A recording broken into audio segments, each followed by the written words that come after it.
Bismillah ar-Rahman ar-Rahim. C'est le deuxième épisode de la lecture du livre Al-Kafi de Cheikh Al-Kulayni. Si vous avez visionné la semaine dernière, j'ai publié le premier épisode de cette série de vidéos sur le livre Al-Kafi. Je vous ai expliqué que le livre Al-Kafi est une source de hadiths chiites très importante. Mais bon, ça ne veut pas dire que tous ces hadiths sont authentiques. Je vous ai dit que ce livre contient plus de 16 000 hadiths, mais quand même, il y a pas mal de hadiths qui ne sont pas authentiques dans ce livre. Donc, le fait que c'est une source de hadiths chiites et que les chiites l'apprécient beaucoup ne veut pas dire que tous ces hadiths sont authentiques. D'accord? C'est le premier point que j'ai dit dans le premier épisode aussi. Dans le premier épisode, je vous ai expliqué l'histoire de Cheikh Al-Kulayni, l'auteur de ce livre, la situation de son époque, les conditions de son époque, surtout à Bagdad, en Irak, à l'époque des 4 représentants de l'imam Al-Mahdi, Ajjalallahu ta'ala farjahu sharif. Vous pouvez regarder le premier épisode si vous n'avez pas visionné cette vidéo. Alors, le livre Al-Kafi, je vous ai dit que la première partie du livre Al-Kafi, Al-Usul, a été traduit en français en 5 volumes qui se trouvent sur notre site razwa.com, version papier et version PDF que vous pouvez télécharger gratuitement. Mais bon, c'est la traduction française de la première partie du livre Al-Kafi. Alors, vous aussi écrivez dans les commentaires si vous avez déjà lu ce livre ou les hadiths de ce livre. Est-ce que vous êtes au courant de l'importance de ce livre ou non? Qu'en pensez-vous? Écrivez dans les commentaires s'il vous plaît. Bon, à partir de cet épisode, on va commencer la lecture du texte du livre Al-Kafi. D'accord? Ça va être plusieurs épisodes, Inch'Allah. Mais bon, on aura, Inch'Allah, une série complète de lecture du livre Al-Kafi. Et je commence par la préface de l'auteur de ce livre, Cheikh Al-Kulayni. Après, on arrive au hadith et on va lire, Inch'Allah, jusqu'à la fin de ce livre précieux, Inch'Allah. Alors, la préface de l'auteur, Cheikh Al-Kulayni.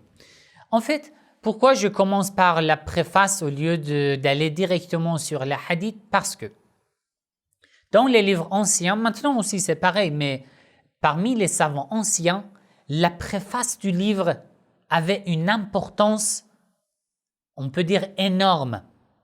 Dans la préface, l'auteur explique ses croyances, ses convictions, sa méthode, la direction de son livre, la méthode sur laquelle il s'est basé l'écriture de son livre. Donc, la préface est énormément importante. C'est pour ça que je commence par la préface. Lorsque tu lis la préface d'un livre, surtout les livres anciens, ça te donne une vision claire et complète de la totalité du contenu de ces livres. C'est pour ça que je veux commencer par la préface du livre Al-Kafi. Alors, Cheikh Al-Kulayni, il est un savant de 3e siècle de l'Hégire. Il est décédé pendant les premières années du 4e de l'Hégire. Mais à quoi il croyait exactement? Il était un chiite comme nous ou non? Après, quelle est la méthode de la rédaction de ce livre? Alors, je ne vais pas lire tous les mots de sa préface, je choisis des passages qui sont très importants, d'accord, et je traduis. Au début, il commence Bismillah ar-Rahman ar-Rahim, Alhamdulillah al-Mahmoud li ni'matih, louange à Allah qui est loué grâce à ses bienfaits, Al-Ma'boud li qudratih, qui est adoré grâce à sa force, son pouvoir, Al-Muta'a fi sultanih, du fait que toute la création est sous sa possession, d'accord, il est obéi. Al-Marhoub li jalalih, toute la création a peur du châtiment de Dieu parce que la royauté lui appartient. Al-Marhoub ilayhi fima indahu, après quelques passages, il arrive au passage très important sur l'unicité divine. Au début de sa préface, il déclare d'une manière claire, explicite, ses convictions sur Allah, sur l'unicité divine. لا تدركه الأبص لا تبلغه الأوهام. Les cerveaux, les êtres humains dans leurs imaginations n'atteindront jamais à imaginer Allah, à dessiner Allah, parce qu'Allah n'est pas matériel. ولا تدركه الأبصار. Aucun œil n'arrivera à le voir. ولا يحيط به مقدار.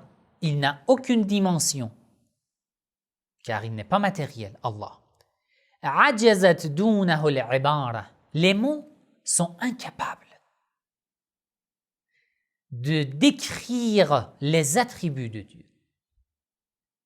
وكلت دونه الأبصار. Ainsi que les yeux sont aussi également incapables de l'observer. وظل فيه تصاريف الصفات.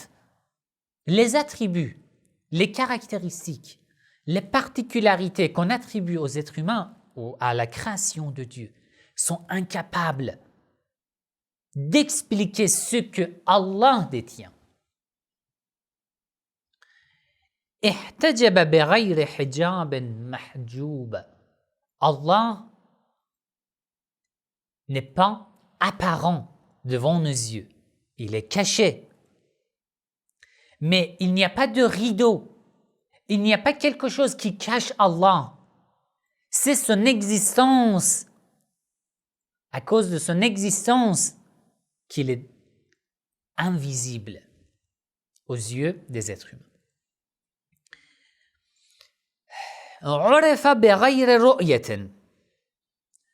On connaît tous et toutes Allah, mais sans voir, sans le voir. Bon, alors nous, lorsque je veux connaître quelqu'un, je le vois. Mais on connaît toutes et tous Allah sans le voir. Dans ces passages, il déclare clairement qu'il ne croit pas qu'Allah est visible, comme certaines branches sunnites, musulmanes. Il ne croit pas qu'Allah sera visible au jour de la résurrection, comme certaines écoles musulmanes. Ça, c'est ça, la croyance des chiites. Wasafa, ou on peut dire wasafa bighayri suratin. Allah a des attributs, mais il n'a pas d'apparence matérielle comme nous. Une forme, il n'a pas de forme. Parce que ces formes appartiennent à la création matérielle. Allah a des attributs, mais ces attributs sont différents avec ceux qu'on attribue aux choses matérielles, tout à fait différents. La ilaha illallah al-kabir al-muta'al. Il n'y a pas de Dieu que Allah al-kabir, le grand al-muta'al. Celui qui est au-dessus de toute la création. Les cerveaux, l'esprit des êtres humains n'atteindra jamais l'imagination de Dieu.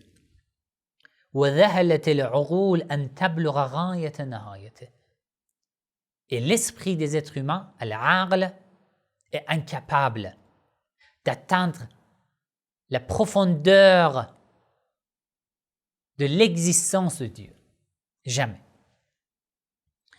Après quelques passages, voilà. Ici, dans ce passage, il nous a bien expliqué ses convictions sur l'unicité divine, qui est tout à fait conforme aux convictions chiites. D'accord? Et il a bien déclaré pour séparer ses convictions de certaines branches non chiites qui croyaient par exemple que Allah sera visible le jour de la résurrection ou autre chose. Après, il arrive à la prophétie. وَابْتَعَثَ الرُّسُلَ مُبَشِّرِينَ وَمُنذِرِينَ. J'atteste qu'Allah a envoyé des envoyés مُبَشِّرِينَ وَمُنذِرِينَ pour donner de bonnes nouvelles et pour alerter les êtres humains. لِيَهْلِكَ مَنْ هَلَكَ عَنْ بَيِّنَةٍ وَيَحْيَى مَنْ حَيَّ عَنْ بَيِّنَةٍ. C'est un verset du Coran. Pourquoi Allah a envoyé ses prophètes, ses envoyés sur terre? لِيَهْلِكَ مَنْ هَلَكَ عَنْ بَيِّنَةٍ وَيَحْيَى مَنْ حَيَّ عَنْ بَيِّنَةٍ. Pour que toute la création ait une preuve dans sa vie. Afin que, au moment de la mort, personne ne puisse dire que « Oh Allah, je ne savais pas ». Afin qu'il y ait toujours une preuve, al-hujjah, une preuve de Dieu. Celui qui meurt, meurt avec une preuve de la part de Dieu. Car il y a toujours des envoyés de Dieu et des prophètes. Et celui qui veut vivre, vit avec une preuve divine. Pour apprendre à tous les serviteurs de Dieu ceux qu'ils ignorent.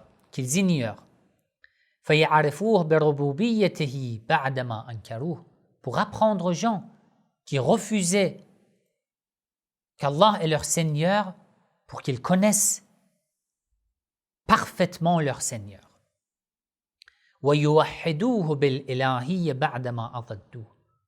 Et pour qu'ils deviennent monothéistes, qu'ils croient à l'unicité divine.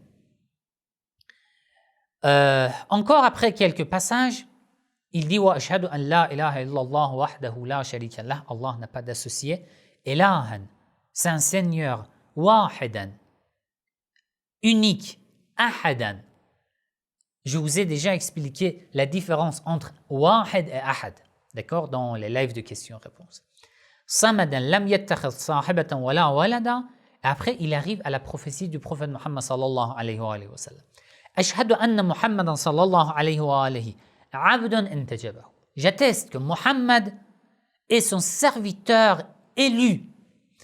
Wa rasulun ibta'athahu, et son envoyé qu'il a choisi.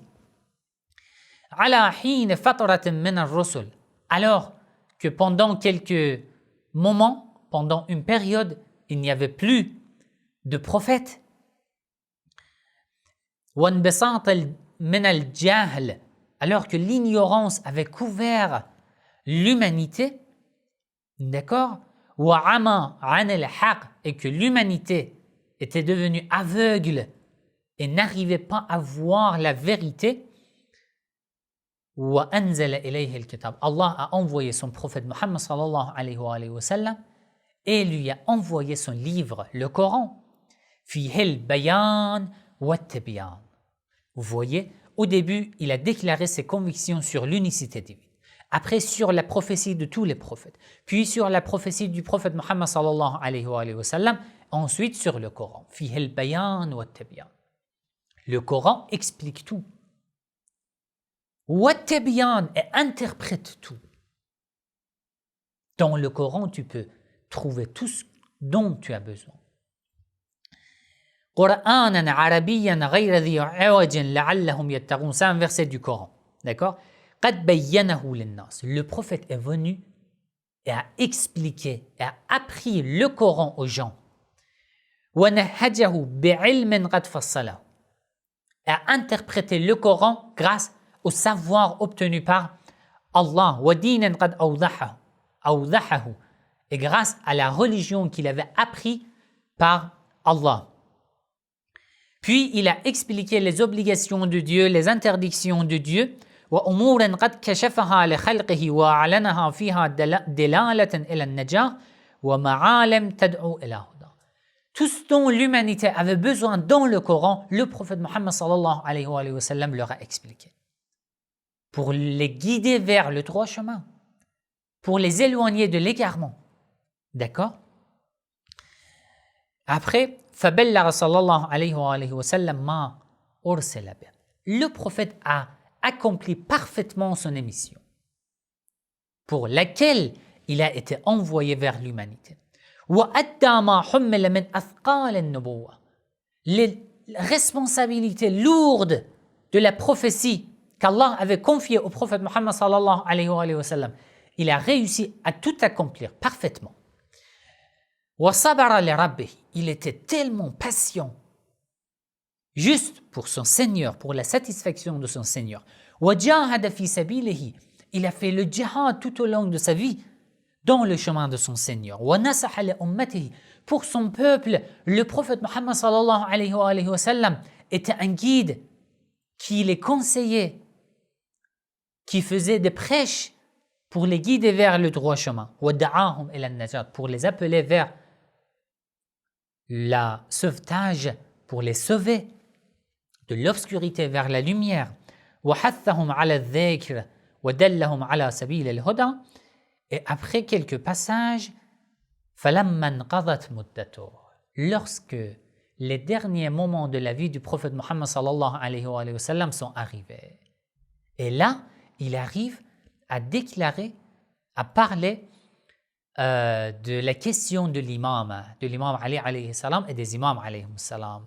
Bon, j'ai divisé cette préface en deux parties. Dans cette vidéo, je vous ai expliqué la première partie. La semaine prochaine, dans l'épisode suivant, Inch'Allah, on va terminer la préface de Cheikh Al-Kolayni. Et dans la deuxième partie, d'abord, il parle de l'imam, après, il parle de sa méthode dans le livre de Al-Kafi. C'est très important. Donc, je vous invite à regarder, Inch'Allah, la semaine prochaine, l'épisode suivant aussi, Inch'Allah. Alors, si ce genre de contenu vous intéresse, n'oubliez pas, cliquez sur j'aime, partagez la vidéo avec vos entourages, écrivez dans les commentaires qu'en pensez-vous de ce genre de sujet, de ce genre de vidéo. Écrivez votre avis dans les commentaires. Wassalamu alaikum wa rahmatullahi wa barakatuh.